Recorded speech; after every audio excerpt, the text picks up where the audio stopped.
तो कहानी की शुरुआत होती है एक वायरस से जो पूरे शहर में फैल गया है, जिस वजह से लोग ज़ॉम्बीज़ में बदल रहे हैं और एक दूसरे को मारकर खा रहे थे। फिर हमें एक छोटा सा घर दिखाया जाता है जिसमें 6 लोग थे जो ज़ॉम्बीज़ के वायरस से बचे हुए थे। उन लोगों में एक था डॉन, जिसके साथ उसकी वाइफ एलिस और एक बूढ़ा कपल, और साथ ही 2 लोग और भी थे। एलिस उस घर में बचे हुए सामान से कुछ खाना बना रही थी और डॉन बाहर के हालात देखकर बहुत परेशान था, क्योंकि उसने बच्चों को स्कूल ट्रिप पर फ्रांस भेजा हुआ था। दरअसल ये वायरस इसी शहर ब्रिटेन में फैला हुआ था। यही वजह थी कि डॉन के बच्चे इस वायरस से महफूज थे। यहाँ पर सब लोग खाने के लिए टेबल पर बैठे थे, लेकिन उनके घर में बिल्कुल अंधेरा था और सभी लोग आपस में ना ही बात कर रहे थे और ना ही किसी तरह का कोई शोर था। तभी कोई उनका दरवाजा जोर जोर से खटखटाने लगता है और कहता है कि प्लीज मुझे अंदर आने दो, दरवाजा खोल दो, प्लीज मुझे बचा लो। दरअसल ये आवाज 10 साल के छोटे बच्चे की थी। आवाज सुनकर एलिस कहती है कि प्लीज हमें दरवाजा खोलना चाहिए और हम उस बच्चे को अंदर आने देते हैं। जब ये दरवाजा खोलते हैं तो हम देखते हैं कि बाहर दोपहर थी। इन्होंने बस अपने घर में ही अंधेरा किया हुआ था ताकि कोई ज़ॉम्बीज़ इन्हें देख ना पाए। वो उसे कुछ खाने को देते हैं और पूछताछ करने पर बच्चा बताता है कि मेरे मॉम डैड ज़ॉम्बी बन गए हैं और मेरे पीछे पड़े हुए हैं, वो मुझे खाने आ रहे थे। डॉन पूछता है कि कितने लोग थे। वो कहता है कि बहुत सारे। इनमें जो 2 और लोग थे उनमें से एक लड़की जो बहुत ज़्यादा डरी हुई थी वो बाहर झांकने लगती है। उसे दूर से ज़ॉम्बीज़ की आवाज़ें सुनाई दे रही थी जो कि उसकी तरफ आ रही थी। एक ज़ॉम्बी अचानक से आकर सीधा उस लड़की पर हमला कर देता है। चारों ओर से बहुत सारे ज़ॉम्बीज़ आ गए थे और अंदर आने की भी कोशिश करते हैं, लेकिन एलिस उस बच्चे को बचाकर ऊपर की तरफ ले जा रही थी। तभी डॉन उसके पीछे आता है और वो एलिस को बहुत बार कहता है कि उस बच्चे को छोड़ दो और एलिस हमें भागना है। उधर वो बूढ़ा कपल एक और घर में छुप जाता है, मगर वो ज़ॉम्बीज़ से बच नहीं पाते। जिसके बाद जिधर कमरे में एलिस बच्चे के साथ, उधर भी बहुत सारे ज़ॉम्बीज़ आ गए थे। दूसरे कमरे में डॉन था। वो एलिस को पुकार कर अपनी ओर आने को कहता है, मगर वहाँ बहुत सारे ज़ॉम्बीज़ आ चुके थे। डॉन दूसरे दरवाजे से बाहर भाग जाता है। उसके पीछे भी बहुत सारे ज़ॉम्बीज़ जो भूखे उसकी तरफ भाग रहे थे। डॉन बहुत ही शर्मिंदगी से रोता हुआ भाग रहा था कि उसने अपनी बीवी एलिस को छोड़ दिया। आगे जाकर तालाब में उसे वही लड़का मिलता है जो इनके घर में रह रहा था। वो कश्ती को चलाते हुए हड़बड़ाहट में पानी में गिर जाता है। उस लड़के को ज़ॉम्बीज़ पकड़कर मार डालते हैं और खा लेते हैं। डॉन किसी तरह ज़ॉम्बीज़ से बचकर कश्ती में जा रहा था। फिर आगे हमें 1 महीने बाद की कहानी दिखाई जाती है, जिसमें बताते हैं कि ज़ॉम्बीज़ अब भूखे रहने की वजह से धीरे धीरे खत्म हो रहे हैं। इस शहर में अब आर्मी फोर्स का कब्जा है। वो इस सारे मामले को कंट्रोल करने की कोशिश कर रहे थे। तभी हमें सार्जेंट डॉयल दिखाया जाता है जो कि स्नाइपर टीम में था, और जैसे ही उसे ज़ॉम्बीज़ दिखे उसे अपनी गन से निशाना लगाकर मारना था। डॉयल को भी आर्मी वालों ने बचाया हुआ था। इस तरह से 6 महीने गुजर चुके थे। अब ज़ॉम्बीज़ भी बहुत कम और कहीं कहीं पर थे। इसी दौरान हमें एक डॉक्टर भी दिखाई जाती है जो कि इस वायरस पर स्टडी कर रही थी। अब जो लोग दूसरे शहर में फंसे हुए थे उन्हें भी दोबारा अपने घरों में लाने के लिए आर्मी प्रोग्राम शुरू कर देती है, मगर अभी भी सबको सेफ जोन में ही रहना था, ना कि अपने घरों में, जो अमेरिकन फोर्स के निगरानी में था। और लगभग 100 लोग अपने शहर वापस आ गए थे और इन्हीं में डॉन के बच्चे भी थे। डॉक्टर जब बच्चों को वापस आता देखती है तो परेशान हो जाती है, क्योंकि वो सोच रही थी कि आखिर कैसे इन बच्चों को संभाला जाएगा। डॉक्टर अब डॉन के बेटे का टेस्ट करती है, जिसमें वो देखती है कि उसकी आंखें 2 कलर की थी, यानी कि उसकी आंखों का रंग आधा कुछ और आधा कुछ और था। डॉक्टर उससे पूछती है कि क्या तुम्हारी फैमिली में किसी और को भी ऐसी आंखें थी? तो यहाँ पर डॉन का बेटा कहता है कि हाँ, मेरी मॉम यानी एलिस की भी आंखें ऐसे ही थी। डॉन जब अपने बच्चों से मिलता है तो उन्हें देखकर बहुत खुश हो जाता है। वो असल में इस सेफ जोन में रहकर आर्मी के साथ मिलकर काम कर रहा था, इसीलिए वो अपने बच्चों को उस जगह पर ले आता है जहाँ पर वो रह रहा था। वो अपने बच्चों को उसकी मॉम एलिस के साथ हुए हादसे को भी बताता है। रात के वक्त सोते हुए डॉन के बेटे को अपनी माँ के सपने आ रहे थे। उसे ऐसा लगता है कि शायद वो अपनी माँ का चेहरा भूल रहा था। सुबह को जब डॉन अपने काम पर चला जाता है तो उसके बच्चे चुपके से सेफ जोन से निकलकर भाग गए थे और भागते भागते अपने घर पहुंच जाते हैं ताकि वो अपनी मॉम की कोई तस्वीर ले आ सकें। तभी आर्मी को भी इनके बारे में पता चल जाता है कि वो बच्चे सेफ जोन से भाग गए हैं, मगर तब तक वो दोनों अपने घर पहुंच जाते हैं, जहां पर डॉन के बेटे को अपने घर के ऊपर वाले हिस्से से कुछ अजीब सी आवाजें सुनाई दे रही थी। जब वो ऊपर जाकर देखता है तब ऊपर उसकी मॉम यानी कि एलिस जिंदा थी।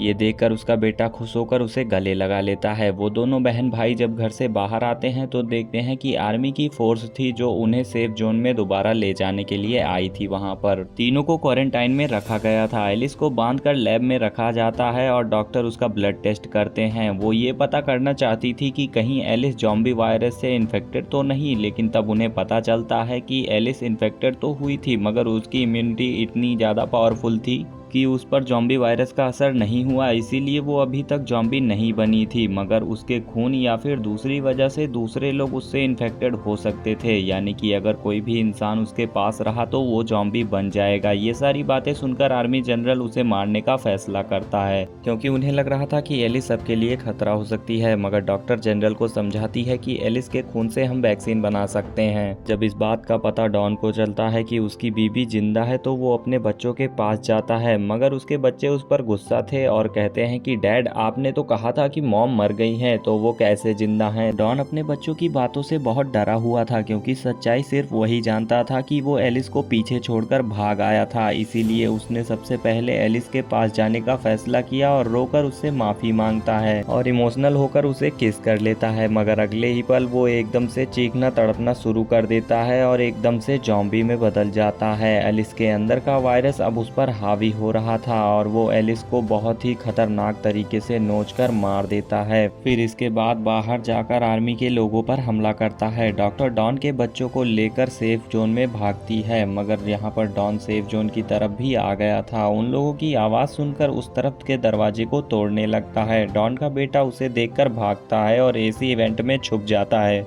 नीचे के लोगों की चीखने की आवाज़ें आ रही थी। डॉन उन्हें काट कर ज़ॉम्बी बना रहा था और बाकी ज़ॉम्बी बनने वाले लोग भी दूसरे लोगों को ज़ॉम्बी बना रहे थे। हर जगह हलचल मची हुई थी। सभी अपनी जान बचाकर यहाँ से भागना चाहते थे। तभी स्नाइपर्स को भी अलर्ट किया जाता है, मगर उन्हें समझने में बहुत दिक्कत हो रही थी कि कौन ज़ॉम्बी है और कौन नहीं। तभी उन सभी को ऑर्डर दिया जाता है कि सबको मार दिया जाए। ये बात सुनकर स्नाइपर डॉयल, जिसे हमने कहानी के शुरू में देखा, उसे काफ़ी अजीब लगता है, क्योंकि उसे लोगों को बचाना था, उनकी मदद करनी थी, ना कि उन्हें मारना था। वो देखता है कि डॉन के बेटे के आगे एक ज़ॉम्बी आता है जिसे वो शूट करके मार देता है, मगर उसने डॉन के बेटे को नहीं मारा था, इसीलिए वो इस ड्यूटी को छोड़ देता है। डॉन के बेटे को एक आदमी अपने साथ कमरे में ले आया था जहाँ पर बहुत अंधेरा था। उधर उसे अपनी बहन और डॉक्टर मिलती है। इसके अलावा यहाँ पर और भी बहुत सारे लोग थे। बूढ़ी औरत बाहर का नज़ारा देखकर परेशान हो जाती है और कहती है कि आखिर ये सब लोगों को मार क्यों रहे हैं। तभी यहाँ पर डॉयल आ जाता है जो सबको यहाँ से चलने को कहता है, क्योंकि यहाँ पर रुकना खतरे से खाली नहीं था। तो सब लोग यहाँ से जाने लगते हैं, मगर तभी आर्मी वाले फायरिंग कर रहे थे जिसमें बूढ़ी औरत मर जाती है। डॉयल के साथ डॉक्टर और डॉन के बच्चे भी थे। तभी डॉयल को उसके दोस्त का फोन आता है जो कि आर्मी में था, जिसके पास हेलीकॉप्टर भी था, और वो कहता है कि कुछ वक्त में सारे शहर को बॉम्ब से उड़ाने का ऑर्डर दिया गया है। मैं तुम्हें जिस जगह की लोकेशन भेज रहा हूँ तुम मुझे वहाँ आकर मिलो, उसके बाद मैं तुम्हें बचा लूंगा। अब ये सभी लोग टनल के रास्ते से वहाँ से बाहर आते हैं। तभी उधर बहुत बड़ा धमाका हुआ था। आर्मी ने सेफ जोन में जितने भी ज़ॉम्बीज या बचे हुए इंसान थे सभी को धमाके से उड़ा दिया था। डॉयल डॉक्टर और बच्चों को लेकर यहाँ पर भागता है। ये सभी उसके दोस्त की बताई हुई जगह पर आ गए थे। तभी डॉयल का दोस्त भी हेलीकॉप्टर लेकर आ जाता है। वो डॉयल को बताता है कि तुम्हारे पीछे बचे हुए ज़ॉम्बीज भी आ रहे हैं। ये सुनकर डॉयल डॉक्टर और बच्चों को छुपने को कहता है। उसका दोस्त इतने सारे लोगों को देखकर कहता है कि